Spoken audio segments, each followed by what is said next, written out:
quintessential golf tournament is the Bob Hope Chrysler Classic. It was amazing. It was really one of the great days of my life.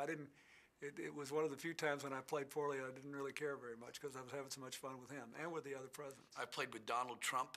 I've played with John Elway. I've played with Lawrence Taylor. And to this day, I'm excited when I go to the Hope Classic because I wonder who I'm going to be playing with. Playoffs and the excitement and birdies and, Bob Hope running around making jokes and all the celebrities that played and really brought a different flavor to a golf tournament than you'd see week in and week out on tour. When I got fired at Ford and went over to Chrysler, I all of a sudden inherited the best brand of all, Bob Hope. That tournament allows the amateur to feel what it feels like to be on the field of play. People would come down there and they'd have a picture taken with Bob Hope in the Classic, and they'd have that blown up and put in their offices. I mean, it was a dream come true. Shake hands with Joe DiMaggio. Hello. It was great. My Bob Hope trophy is as important as those Cy Youngs and the MVP. It is probably the single most important event in my life. Since 1960, hundreds of actors, athletes, politicians, and the greatest golfers in the game have gathered in the desert for 5 days of birdies and bogeys, shanks and shtick. As 128 pros, 384 amateurs, and dozens of celebrities convene in Palm Springs, California to take part in the Bob Hope Chrysler Classic. Will you shut that kid up once and for all? We look back at some of the most exciting and entertaining moments of golf and remember the legend who started it all.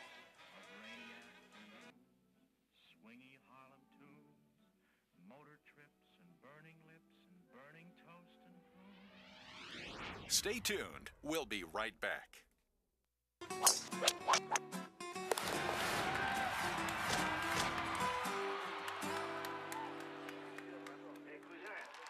At the Bob Hope Chrysler Classic, it's showbiz and showdowns. And in the spirit of Bing and Bob, it even fosters a friendly rivalry. The 2004 amateur champs are coming back to defend. We won by a shot last year. I plan on winning by a much greater margin this year. Carson made 3 great shots and got up and down, and that's how we won.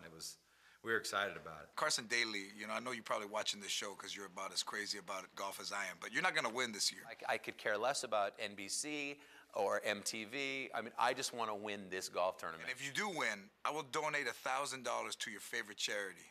Bring it on. Pressure. Pressure nothing, man. I'm ready to go. I am ready to go. Are you kidding me? I talked to Ray Romano, I talked to Cheech, and talked to Sam Jackson. Talked to anybody who's played in the Bob Hope, and that's all that they think about it. I've interviewed Madonna, Michael Jackson. I've gone to the Oscars, the Grammys. I've done some cool stuff. It all went out the window. Winning the Bob Hope was the greatest moment ever. How about this weather down here? But I love it. It keeps me going. It keeps me healthy. I'm up every morning at the crack of my back, and I'm right out there. Flying at that ball. Flying at it. It started as a way to kill time between vaudeville shows. It developed into a lifelong passion, something he practiced and promoted the world over. For Bob Hope, golf was more than a way to relax. It was a way to relate to generals and GIs, actors and astronauts, politicians and pals. When he wasn't on the course golfing, he was on a stage talking about golf. I shanked the shot on the first hole of Thunderbird and made a par at Tamara's today. And whatever happened on the fairway was fair game to joke about. Put your arms around me and I'll show you how to hold the pro. From his earliest days in show business, the sport he loved was a mainstay of his act. I want more tickets than that. A golf club as much a trademark as his ski slope nose.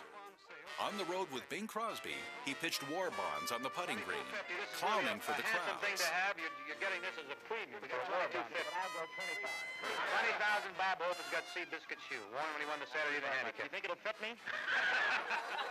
Famous for their on-screen rivalry, the twosome carried it over to the greens. It was all part of their routine. Bob and Bing drew other celebrities onto the course. Even the Sultan of SWAT, Babe Ruth, got into the swing of golf.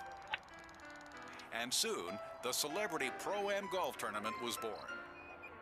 Bing dubbed his the Clambake on the Beach, Pebble Beach. Every year to be near my money, and I want to say And as they raised money for charity, they raised awareness of the game.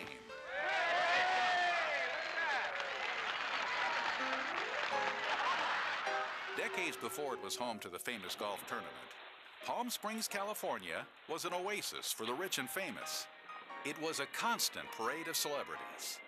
The Groucho Marxes and all the Marx brothers, and George Burns and Jack Benny. They came from Hollywood for the sun and the sports. And just down the street was Jack Benny and Kirk Douglas. And they played golf and they partied. Wasn't everybody there? Everybody was. Biggest influence on golf was Eisenhower after the war. Bob knew him, and Bob and Eisenhower came, and he had a place in the desert and lived in the desert. With Eisenhower and with Bob playing golf and with Bing playing golf and Frank Sinatra, and I mean, it was like magic. With so many stars in residence, the area was on the upswing, and what had been a one-course town was now home to 4 new clubs and the Thunderbird Invitational Golf Tournament. Well, the last year of the Thunderbird was in 1959, and they decided that they did not have enough money to attract the professionals. Several of us were there the last day of the tournament, and we said, we can't let these dates go away because they weren't that easy to come by. So 4 courses, Bermuda Dunes, Indian Wells, Tamarisk, and Thunderbird, we decided that we'd put on a tournament. That was 1960, the golden year of golf, and Arnold Palmer was king. Arnie started the PGA season with a victory at the first Palm Springs Desert Classic. The first few years, it was a very quiet event, so to speak, but it's then started gaining popularity very quickly. To attract stars, sponsors, and television audiences to the little-known tournament, Ernie Dunleavy asked Bob Hope to lend his name to the Desert Classic. Yeah, we first approached him at O'Donnell, as a matter of fact, and we heard he was playing. Milton and I dashed over and caught him in the locker room. He wasn't sure whether he wanted to do it or not, but we were pretty sure he did. Hey, I didn't ever want to have anything to do with golf, I mean, as far as a tournament, because I always went down there to rest, you know? And Crosby had his, and I thought that was swell. And I don't think Hope wanted Bing to have anything he didn't have. But to benefit local charities and to stay on par with Bing, Bob Hope lent his name and the power of his celebrity to the tournament. And in 1965, it became the Bob Hope Desert Classic. And that helped popularize the tournament.